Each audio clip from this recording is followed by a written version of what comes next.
आज हम लोग पॉवर्टी एज ए चैलेंज के अंतर्गत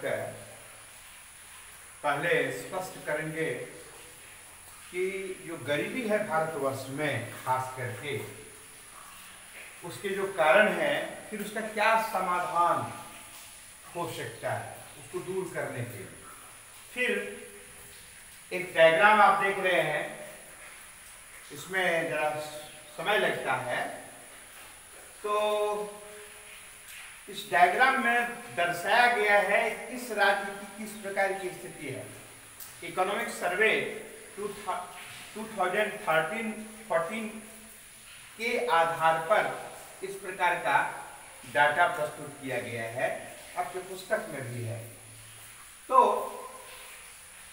हम लोगों ने देखा कि जो विभिन्न कारण हैं, जो हमने अभी ऊपर में लिखा है, landlessness, unemployment, size of families यानी population, illiteracy, poor health, child labour, helplessness, lack of farms and industries, ये जो सारे एलिगेशंस हैं और भी कई कारण हैं।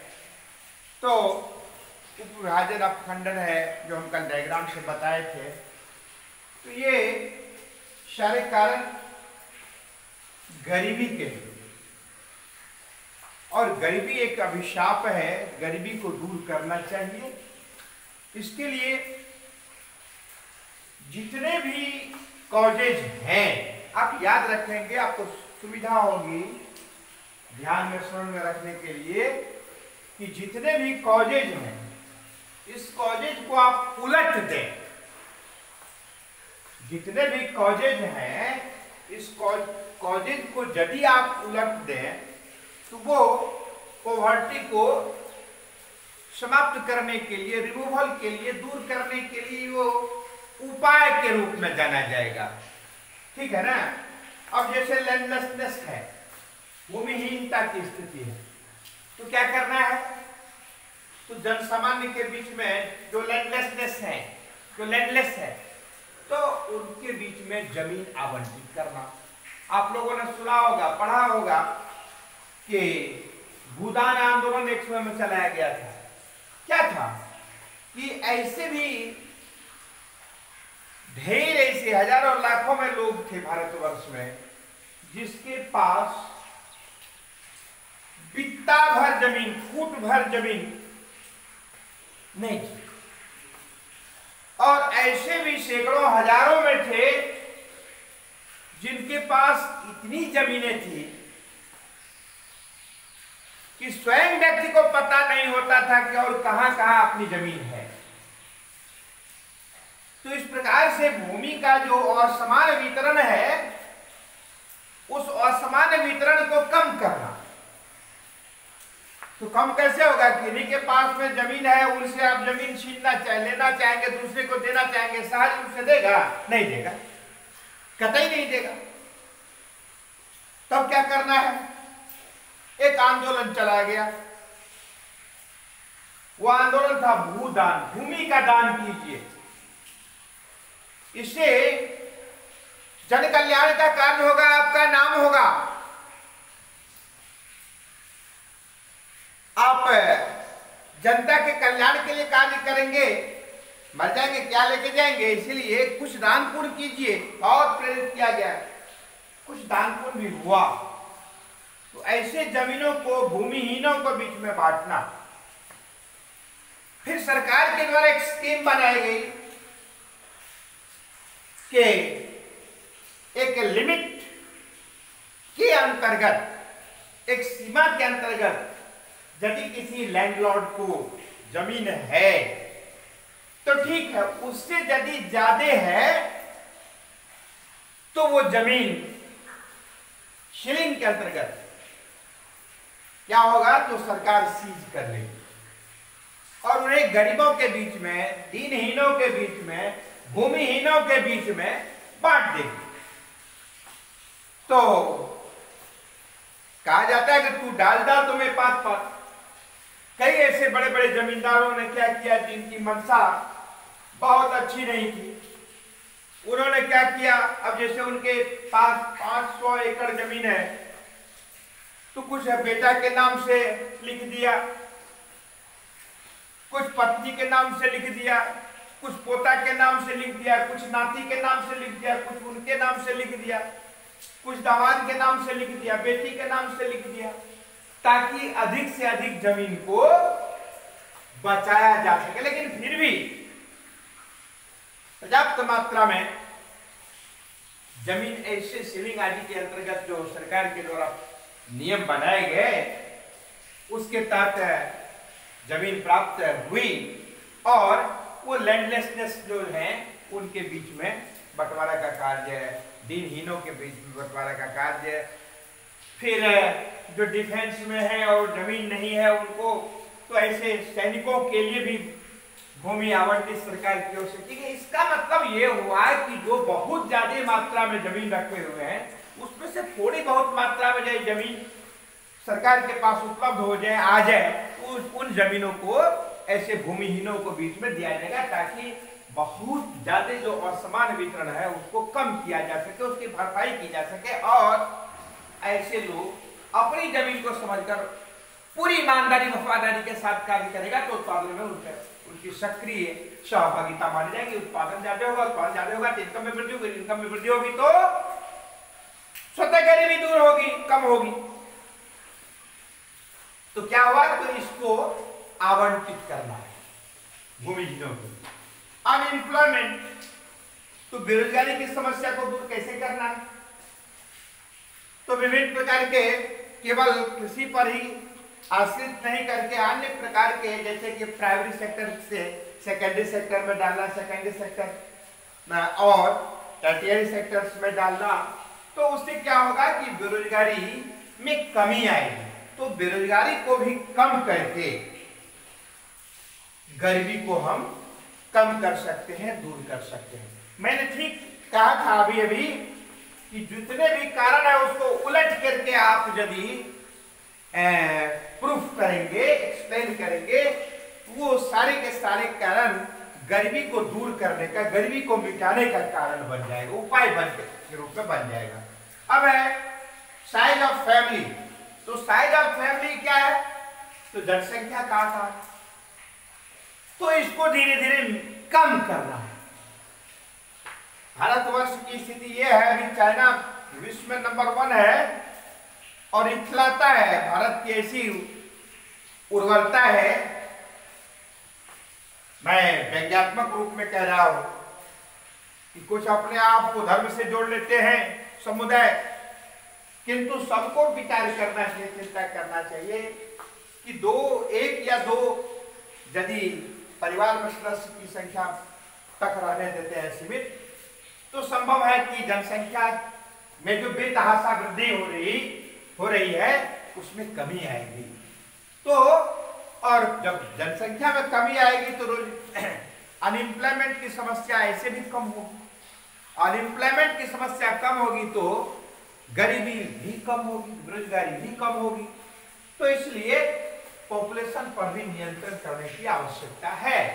फिर अशिक्षा, तो ज्यादा से ज्यादा लोगों को साक्षर करके विभिन्न क्षेत्रों में ऐसे हैंड्स को यदि लगाया जाए तो निश्चित रूप से प्रोडक्शन ज्यादा से ज्यादा होगा, उसकी कार्य क्षमता बढ़ जाएगी, कार्य क्षमता बढ़ने से उसका इनकम बढ़ेगा, इनकम बढ़ने से गरीबी स्वतः दूर हो जाएगी।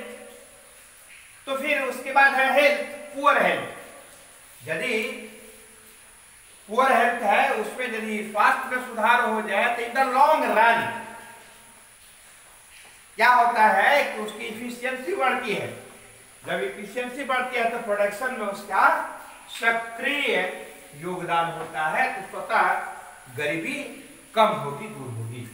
फिर चाइल्ड लेबर, इसको क्या करना है, तो एक लिमिट के अंतर्गत, जैसे अभी क्या है कि 14 वर्ष से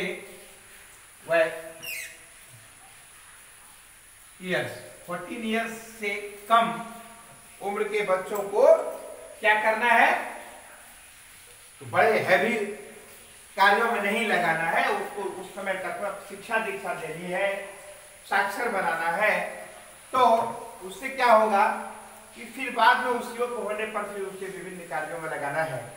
तो ज्ञान के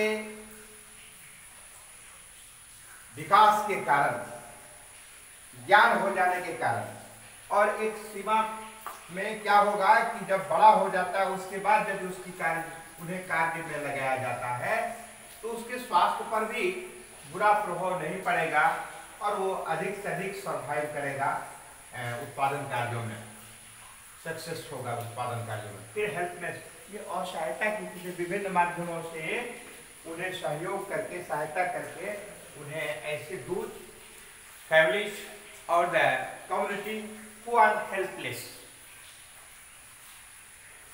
it is necessary to provide some cooperation, some advantages, some help by the government.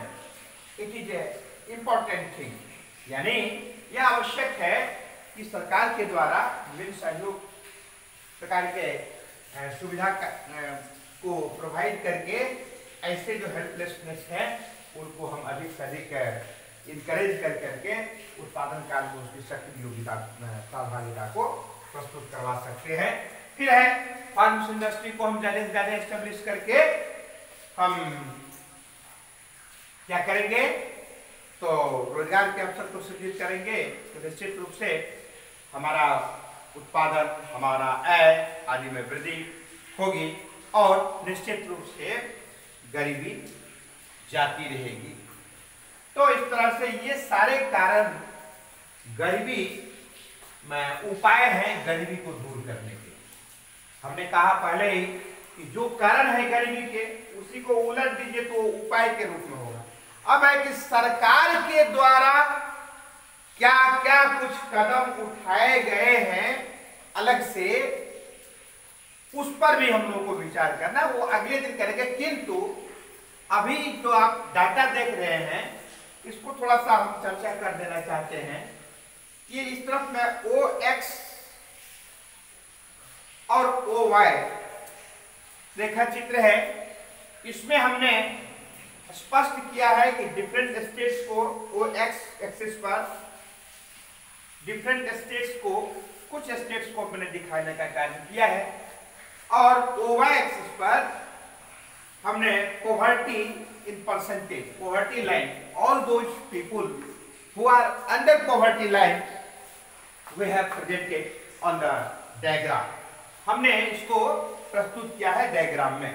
तो अब देखिए आप कि इससे पहले आप 2001-2 का आंकड़ा देख लेंगे तो सबसे ज्यादा गरीबी रेखा से नीचे रहने वाले लोगों की प्रतिशतता जो थी वह है उड़ीसा की थी, किंतु बाद के कालखंड में बिहार उससे भी आगे बढ़ गया। अभी जो आपका आंकड़ा economic survey 2013-14 finance ministry government of India के अंतर्गत ये रिकॉर्ड किया गया है, ये सर्वे किया जो आया है उसको हमने इस डायग्राम पर दिया है, रेखा चित्र पर दिया है। उसके आधार पर ये बदलते रहता है। यदि किसी राज्य में विशेष प्रगति हुई है, विकास का कार्य हुआ है तो फिर उसका डायग्राम अलग, उसका स्वरूप अलग हो जाएगा। फिर जैसे हमने 2001-2 की बात की तो उसमें उड़ीसा नंबर 1 पर था, किंतु 2014-15 की 13-14 की बात यदि हम करते हैं तो बिहार 1 नंबर पर आ जाता है। मतलब ज्यादा परसेंट पॉवर्टी लाइन के अंदर है, नीचे है। तो ये 33 ये डायग्राम हमने फ्री हैंड से किया है। ये दरअसल ग्राफ पेपर एग्जैक्ट आता है, फ्री हैंड से करने पर थोड़ा 19-20 होता है, किंतु इसको मैंने प्रस्तुत करके यह बताने का प्रयास किया है कि इस प्रकार की स्थिति 13-14 के अनुसार से देश की है। तो 2013-14 में बिहार में 33.7% लोग गरीबी रेखा से नीचे जीवन गुजर बसर करते हैं। उसी प्रकार से उड़ीसा में 32.6%, फिर आप असम को ले लीजिए तो 32%। देखिए थोड़ा थोड़ा का अंतर है, 32 है और यहाँ 32 है। फिर उसके बाद चले आइए आप 31% पर कौन हो गए, तो मध्य प्रदेश 31.6% पर। इसलिए उसी प्रकार से इसका ये है डायग्राम को प्रस्तुत किया गया है। यूपी का 29.4% है गरीबी रेखा से, यानी कि वहां जितनी आबादी है उस आबादी का 29.4% जो है गरीबी रेखा से नीचे गुजर बसर कर रहे हैं। अब एक मैं अभी भारतवर्ष का औसतन जो है, भारतवर्ष का औसतन जो है ये गरीबी रेखा से नीचे जीवन बसर करने का आंकड़ा जो प्रस्तुत किया गया 13-14 के अनुसार से वह है लगभग 22% है। कहीं कहीं पर इसको दिखाया गया है 24% के आसपास, एग्जैक्ट नहीं है, किंतु आपकी जो पुस्तक बता रही है, जो इकोनॉमिक सर्वे के अनुसार से है, ये आपको इसका करंट जानकारी के लिए आप यदि योजना प्लानिंग को देखेंगे, एक पत्रिका आती है तो ईयर टू ईयर उसमें क्लियर किया है। तो मुझे लगता है कि वो 18-19 तक का आ गया होगा। इधर मैंने भी नहीं देखा है क्योंकि जिस क्षेत्र में हूँ सराउंडिंग में उपलब्ध नहीं हो पा रहा है। तो इसके अनुसार से, पुस्तक के अनुसार से 22% लोग गरीबी रेखा से नीचे। आप एक आंकड़ा यह भी दिखा रहा है कि लगभग 34 करोड़ वर्तमान में 2019-20 के अनुसार से 34 करोड़ जो है 35 करोड़ लोग गरीबी रेखा से नीचे। तो 35 करोड़ है तो 135 करोड़ यदि आबादी मान लेते हैं तो 35 करोड़ है, तो आप कर लीजिए कितना परसेंट होता है, तो एग्जैक्ट लगभग आ जाएगा। लेकिन वर्तमान आपकी जो पुस्तक में जो आंकड़ा है उसके आधार पर ये है। फिर है कर्नाटक है 20.9, वेस्ट बंगाल है 20%, फिर महाराष्ट्र है 17.4, गुजरात है 16.6, राजस्थान है 14.7, तमिलनाडु है 11.3। अब जो है ये है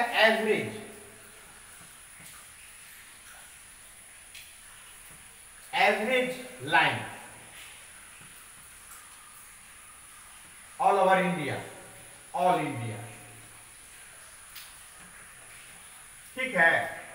तो ये अब देखिए कि जो औसत दिखा रहा है उससे ऊपर, यानी ज्यादा, औसत से बहुत ज्यादा यहां तक है, यूपी तक है। उसके बाद औसत से थोड़ा नीचे कर्नाटक का है, वेस्ट बंगाल का है, और नीचे महाराष्ट्र का और नीचे गुजरात का और भी नीचे, राजस्थान का और भी नीचे, तमिलनाडु का और नीचे। उसके बाद और भी छोटे छोटे जो राज्य हैं वहां का पर कैपिटा इनकम ज्यादा है और गरीबी रेखा कम है, इसीलिए उसको हम डायग्राम में देख सकते हैं लेकिन छोटा पड़ जाता है। इसीलिए मैंने इतने राज्यों को आप सबके बीच प्रस्तुत किया है। ये स्पष्ट करता है कि गरीबी रेखा से नीचे गुजर बसर करने वाले लोगों की प्रतिशतता क्या है, किंतु एग्जैक्ट मुझे लगता है कि 18-19 के अनुसार से लगभग ये है 24% के आसपास, 24% के आसपास गरीबी रेखा से नीचे गुजर बसर कर रहे हैं भारत के नागरिक। तो आवश्यकता इस बात की है कि अधिक से अधिक सुविधा प्रदान करके आम नागरिकों को हम गरीबी को मिटाने का प्रयास कर सकते हैं, उसमें सफलता भी मिल सकती है। और ये जो स्थिति आप देख रहे हैं ये औसत से भी बहुत ज्यादा है। इसको आवश्यकता इस बात की है कि इससे नीचे, औसत से नीचे अधिक से अधिक राष्ट्रों को करने की आवश्यकता है। हम तो चाहेंगे कि गरीबी रहे ही नहीं, तो और उत्तम बात है। तो अगले दिन हम लोग चर्चा करेंगे कि सरकार के द्वारा गरीबी को दूर करने के लिए 1990-91 के दशक से लेकर के 2000 तक और फिर वर्तमान समय तक क्या क्या कदम उठाए गए हैं, उन सारे कदमों को संक्षिप्त में हम अगले दिन प्रकाश डालेंगे। आज की कक्षा में इतना ही। धन्यवाद।